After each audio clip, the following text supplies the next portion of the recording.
정보란에 있는 URL에 관련 정보를 첨부했으니 참고하시기 바랍니다. 안녕하세요, 피터입니다. 지난번 강연 소개하는 음원을 녹음할 때 너무 진지하게 해서 제가 들으면서 크게 웃었던 기억이 있습니다. 지금 그래서 이번에는 좀 더 평이하게 편안한 목소리로 진행을 한번 해볼까 합니다. 피드백 받아보고요. 또 좀 더 다시 진지한 목소리가 좋다고 생각하면 다시 진지한 목소리를 해보겠습니다. 이번에는 출간한 지 1년이 지난 책을 소개하려고 합니다. 현재 출판 시장이 보면 출간한 지 1년이 지나면 저자도 출판사도 마음을 비우는 게 현실입니다. 그래서 저의 경우는 똑똑한 배당주 투자책이 2016년 8월에 나왔는데요. 이제 작년이죠. 2017년 연말 배당 시즌을 즈음해서 서평 이벤트도 진행하고 여러 가지 이제 프로모션을 빡세게 했는데 순위 역주행은커녕 현상 유지하기도 어려웠던 현실적인 경험을 당당히 했습니다. 그래서 소소한 투자 실패 같은 경우가 긴 투자 여정에서 도움이 되듯이 나온 지 이제 1년이 지난 좋은 책들이 겪는 아픔들을 알고 있기 때문에 이런 책들 중에서 스테디셀러로서 자격 있는 책들을 소개하는 시간을 한번 준비해 보려고 합니다. 앞서 홍춘욱 박사님의 책 돈 좀 굴려봅시다도 그런 측면에서 접근을 하면 그렇게 해석이 가능할 수 있겠죠. 오늘 소개할 책은 고등어와 주식 그리고 보이지 않는 손이라는 2015년에 나온 권호상 교수님의 책입니다.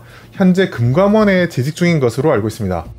금융에 대한 폭넓은 지식, 그리고 논리적 분석력을 바탕으로 글을 쉽게 풀어 쓰는 남다른 재주가 있어요. 그래서 이런 능력은 책 속의 표현에 따르면 밧줄이 바늘 구멍에 들어가는 것처럼 어렵다.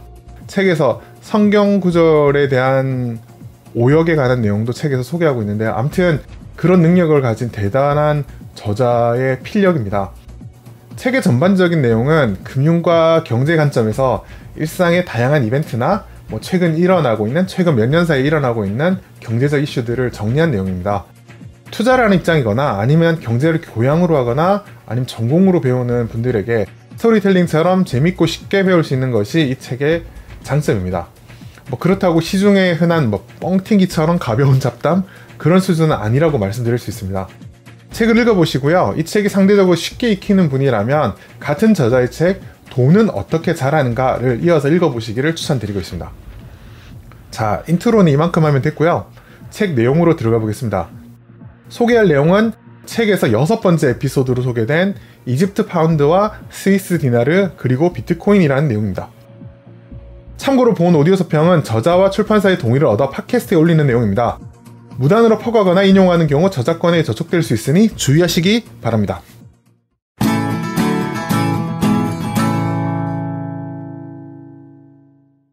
화폐는 국가의 독점 권력이다. 원시 시장에 대해 낭만적인 이미지를 갖고 있는 사람들은 간혹 화폐가 자연 발생적으로 생겨났다는 주장을 펼친다. 사실 화폐에 본질적인 가치가 있어야 하느냐, 아니면 그런 것 없이 사람들의 인식만으로 화폐가 될 수 있느냐는 오랜 논쟁거리다. 본질적인 가치건 사람들의 환상이건 간에 실제로 그 돈을 갖고 거래를 할 수 있어야 한다는 점이 중요하다. 그리고 역사적으로 보면 실제로 의미 있는 규모로 유통된 화폐들은 거의 예외 없이 국가라는 정치 체제와 불가분의 관계였다. 원시화폐의 사례로 조개 껍데기를 든다. 고대 유적에서도 발견되고 심지어는 20세기의 사례도 있다. 가령 태평양의 섬나라 뉴기니에서는 카우리 쉘이라는 특수한 조개 껍데기를 화폐로 사용했다. 조개 껍데기에는 물론 아무런 내재적 가치가 없다. 그런데 제2차 세계대전 중인 1942년 일본이 이 섬을 침공하면서 혼란을 조장하고자 다른 섬에 있는 카우리 쉘을 잔뜩 뿌렸다. 그러자 원주민 관리가 섬의 금융경제계가 혼란스러워졌다고 일본을 맹비난했다고 한다. 이걸 자연 발생적이라고 보는 사람도 있는 모양이다. 내가 보기엔 섬의 정치체제가 인정했기 때문에 그 가치 없는 조개 껍데기도 돈 역할을 하고 있는 상황이다.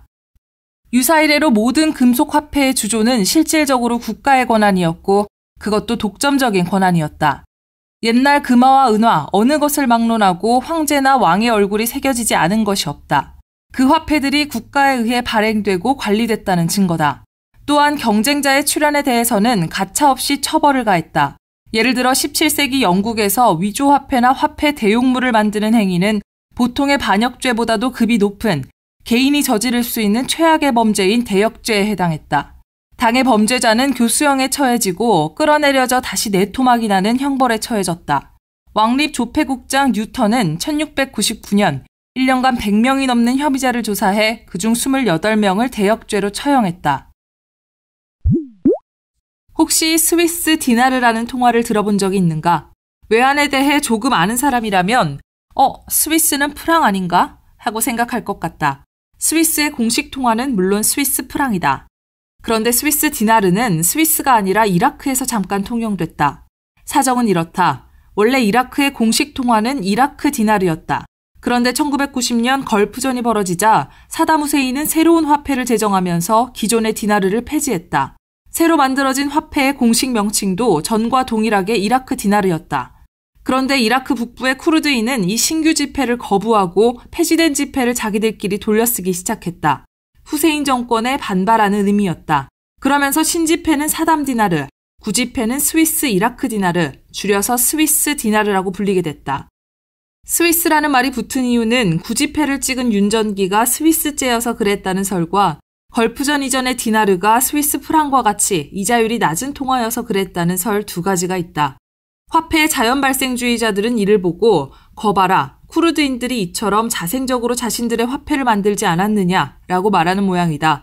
좀 더 객관적인 서술은 무정부 상태가 되다 보니 이라크의 공식적인 국가 권력이 닿질 않게 되고 쿠르드인 지도부가 반란 차원에서 구지폐를 유지하기로 결정했다는 것이다. 2003년 다국적군이 이라크를 점령하면서 새로운 통치기구를 세우자 이른바 스위스 디나르도 사라지게 됐다. 아노미 상태가 아니라면 통화는 국가 기구 내에서 기능하는 것임을 알 수 있다. 다시 말해 무정부주의적인 화폐란 국가와 양립할 수 없다는 뜻이다.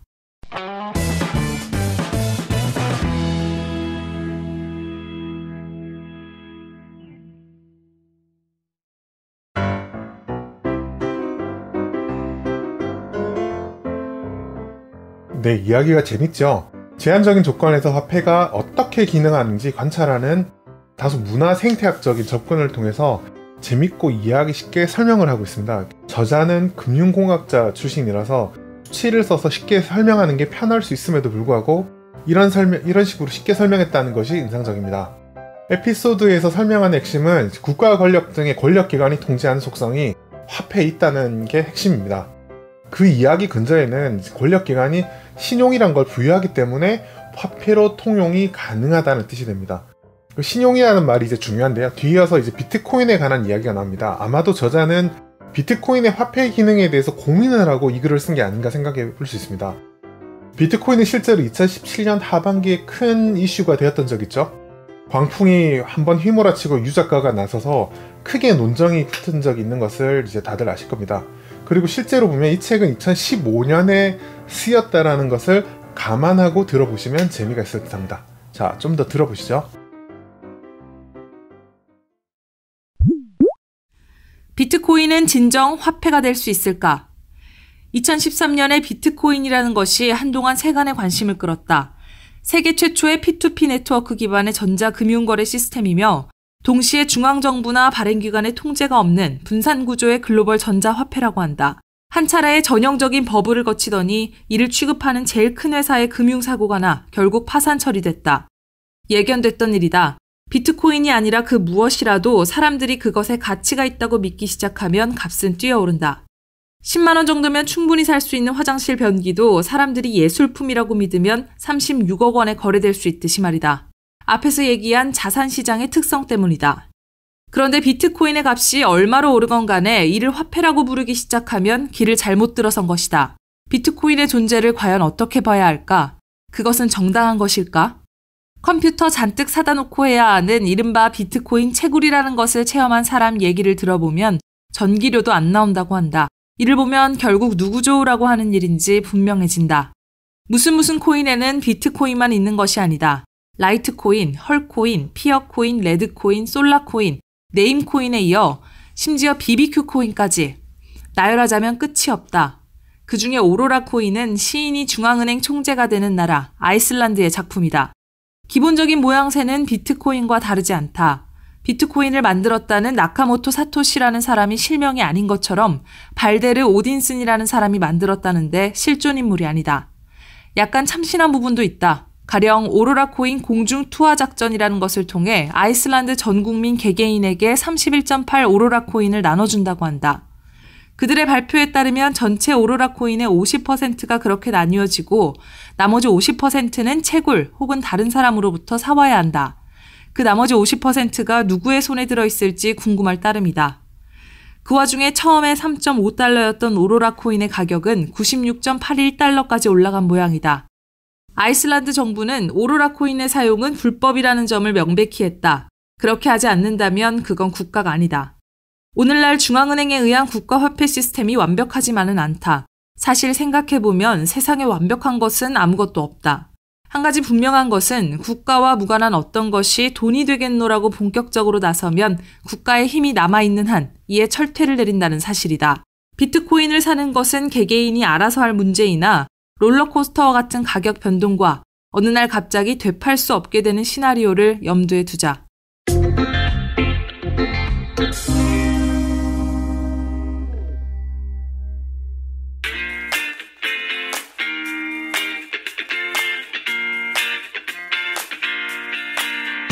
비트코인 등을 거래하는 거래소와 블록체인 기술의 특이성에 대한 이야기가 나오기 전인 2015년경에 화폐의 신용에 기반한 기본적 특성을 바탕으로 비트코인과 아류들을 설명하고 있습니다. 이 에피소드에 관심이 간 것은 2017년에 쓴 블로그 포스팅 때문인데요. 당시 고공행진하고 있는 비트코인 시세를 보고 얘는 뭐하는 녀석인데 이 난리냐? 라는 생각을 하면서 개인적으로 투자는 하지 않더라도 기본적인 속성을 좀 이해하고 싶었던 적이 있었습니다. 그리고 당시 나름 유명한 주식 투자 카페에서도 방장이 여기에 꽂히면서 분위기가 이상하게 흘러가서 빠져나온 적이 있었습니다. 그리고 나서 2017년 8월 11일에 나름 생각을 정리해서 블로그에 글을 올렸습니다. 블로그 링크는 에피소드 정보에 올려놓고요. 당시 결론은 화폐의 신용 속성에 의해서 신용 보강이 필요한 상황이 오면 비트코인은 치명타를 입을 수 있을 것 같다라는 것이었습니다. 조금 더 설명을 하자면 2008년 미국 금융위기 때 신용 경색이 발생한 상황에서 중앙은행인 버냉키의 미 연준이 통화 공급과 금융권 지급 보증 같은 행위들을 통해서 위기를 극복하고 신용 경색도 완화되고 글로벌 금융위기가 차차 해결된 것이 우리가 지금 알고 있는 현재 사실입니다. 화폐 금융의 근간으로 신용 시스템이 중요한데 비트코인은 그런 측면에서 좀 치명적인 약점을 가지고 있다는 것이고 앞으로 불경기가 와서 신용 리스크를 극복하는 거는 한번 지켜볼 필요가 있다는 것이죠. 개인적으로는 검증의 칼날을 피하기 쉽지는 않지 않을까라는 점이고요.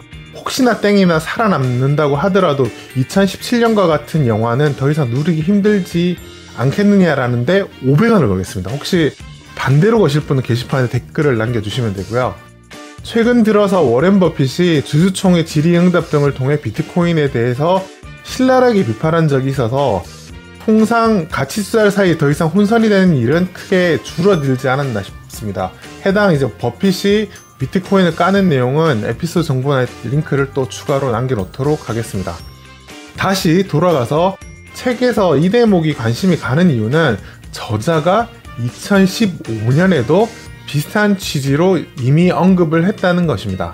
즉, 이 책을 미리 읽었다면 2017년에 제가 고민할 때 좀 더 지름길을 통해 빠르게 결론에 도착하지 않았을까라는 아쉬움이 크다는 점이고요. 앞전에 소개한 스타일 투자 전략도 그런 맥락에 소득할 수 있고요. 그래서 미리미리 책을 읽었으면 생각의 전개가 좀 빨라지지 않았을까라는 측면에서 책을 읽지 않은 게으름이 머리를 좀 많이 고생시키지 않았나 라고 생각이 됩니다. 그래서 결론적으로 이야기하면 자, 투자자 여러분, 독서를 합시다. 자, 어설픈 결론으로 첫 번째 에피소드 마치겠습니다. 이상 피트왕이었습니다. 구독하기, 좋아요, 잘 읽었다는 댓글 남겨주세요. 큰 힘이 됩니다.